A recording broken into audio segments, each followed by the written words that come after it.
Hey, good morning. So I just want to talk about some of the issues I had with the 240Z. Um, so far, I've had it about 2 years, and of course, I got a very inexpensive car, and that will come with a lot of issues. Um, so far, car's running great. Doesn't have that cold start issue anymore. Um, there's not any thing, I guess, engine related that I need to fix anymore. Previously, when I first got the car, it definitely had a cold start issue, where the car was just like have really rough idle. So I never got that figured out. I've gone through all the sensors, wiring, spark plugs, typical thing that I know how to check. I've asked people on forums and did a little research myself, and I couldn't come to a conclusion. So one of the things I did swap out was the airflow meter, a couple of the temperature sensors, spark plugs, of course, the wires. I messed with the idle, and then there's a few more things, but in the end, I pretty much was just,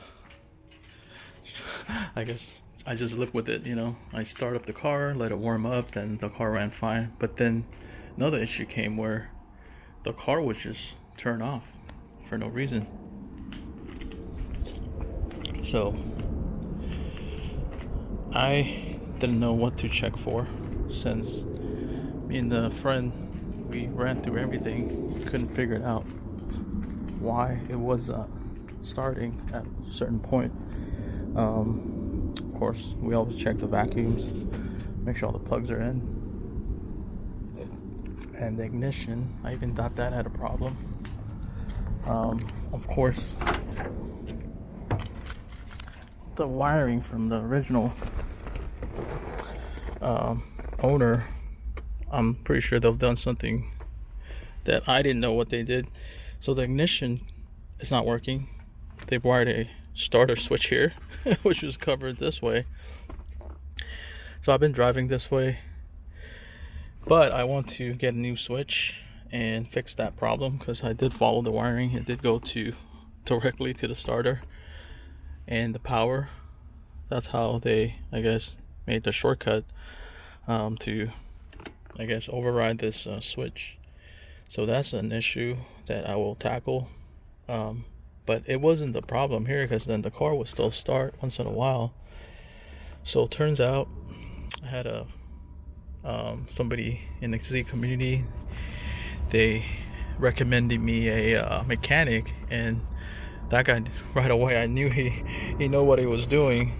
I mean, even though me and my buddy, we looked through all the things he did, but he's an older guy, he knows what he's doing, so he looked through everything and figured it out pretty quick. The damn airplanes. So the wiring, where it goes to the coil and the distributor, let me show you that.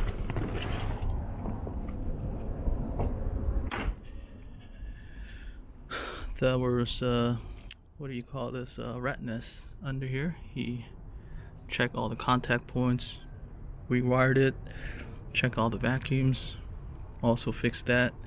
He calibrated the airflow meter, TPS, the throttle position sensor, double checked the wiring on this coil, checked all the vacuum, rerouted some of these vacuums, and of course we did the compression test on this motor too.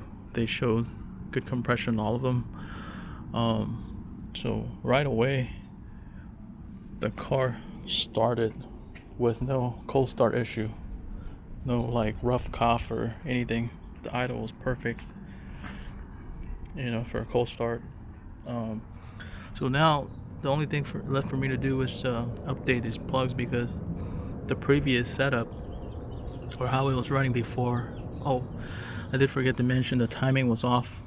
It was really high. I think it was in like 19 or 20. Now it's back down to the recommended timing.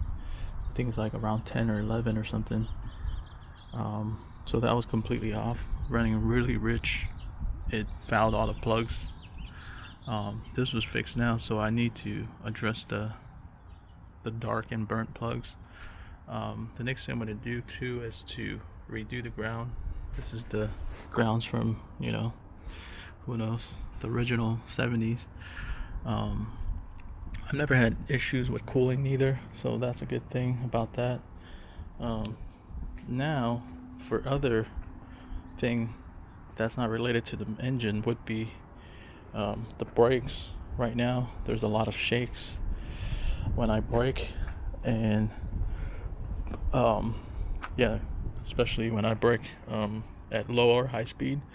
I'm thinking either the rotors are warped. It's just worn out. I don't think the last owner he really did any repair. He was an older guy that was his only car. Drove it on the weekend.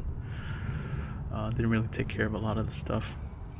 But he did pay, I think, about $250 a month to have this car garage. That was funny. And he did keep a lot of the receipts where he went to a local shop. You know, every time something breaks, he would take it down to the shop. They would, like, you know, fix it for him. So that battery is new. It's about 3 months old. I do have to fix the brake booster too, because the pedals feel really just soft and spongy. So that would be the next thing I need to do. Maybe I'll double check the mounts too. One of the first things I also did on this car was the back wheel cylinder on the brake. It was leaking badly, so I put the new one in there. It's no longer leaking. I also did the mounts back here. Got the energy bushing mounts on the differential and on the low control arm. There's still a clunk that I will probably figure it out once I get all the other main ones. So that's that, and other smaller issues I'm not too worried about. Like the way the door shuts on the other side, it's not completely flush. This one's fine. This one's got a pretty big gap. Needs some new weather stripping on the other side, especially. Back to the engine. There's a leak down here. The heater core is also not connected.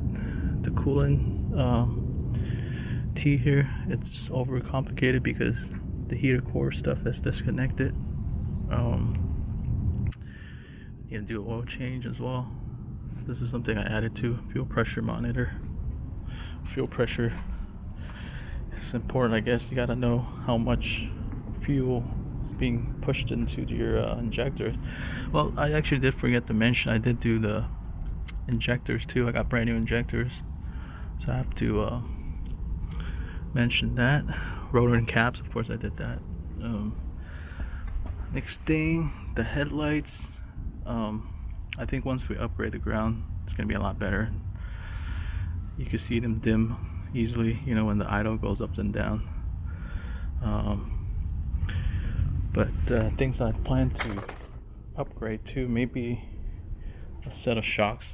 I mean, it rides really smooth, you know, especially on the freeway, but I'm just not sure how worn they are compared to I guess how it is now. So anyways, that's the update I have on this 240Z. I'm happy. The repair was done recently, just earlier this week, and the cold start, just that's the best part. And the way it runs now and it idles, it's just the way it should be. So yeah, if you have any question, please comment, suggestion. Um, I am I am also looking for headlight signal high beam switch for the um, current one I have. It's not working. It's broken. So that's it.